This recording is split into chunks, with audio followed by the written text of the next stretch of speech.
So if you didn't feel the shaking, you felt, wait for it, the buzz, right, on that phone. Specifically an earthquake notification. I know I got mine. Follow me over to Brady Halblab now, joining us to explain how these types of alerts work, because they're so important. Any sort of alert is important. Yeah, absolutely right, Tony. And more than 1 million people across Northern California actually received that alert, including many people who didn't feel a thing. But closer to the epicenter, they say they've never felt anything like it.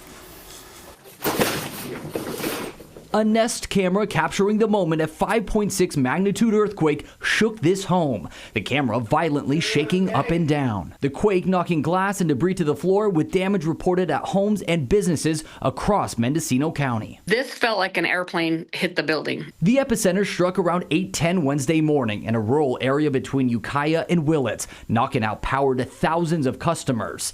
Ann Novel was at a work meeting when the shaking began. It started to do a rumble, sort of the forward wave motion, and then all of a sudden it started jerking back and forth left to right.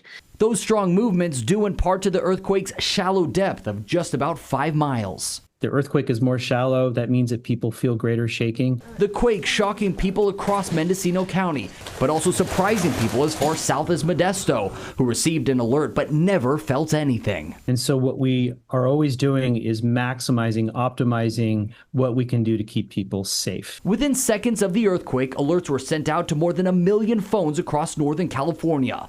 Once the USGS seismometers detect a quake, they quickly calculate 3 things: where it happened, how big it is, and how strong the shaking is expected to be. That information is then sent to alert delivery partners, including the MyShake app, FEMA's wireless emergency alert system, and built-in alert systems on Apple and Android devices. Those alerts are then sent out of an abundance of caution to people in areas where shaking could be felt. So people like in San Jose and Modesto and in regions like that probably got alerts from MyShake, because that's the alerting level that MyShake uses. An early warning and a good reminder to all about the importance of being prepared. This was a bolt jerking, quick, aggressive feeling.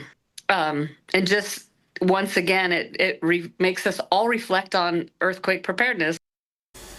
And those alerts can come just seconds before the shaking actually starts, right after an earthquake is actually detected. But those further away could get up to 30 seconds more of a warning. So, Tony, yeah, these things go quickly. They detect them, and then they send them on out. These are all just gentle and sometimes not so gentle reminders of what's inevitably going to happen, because obviously we've got to be prepared. Absolutely. Brady, thank you for that.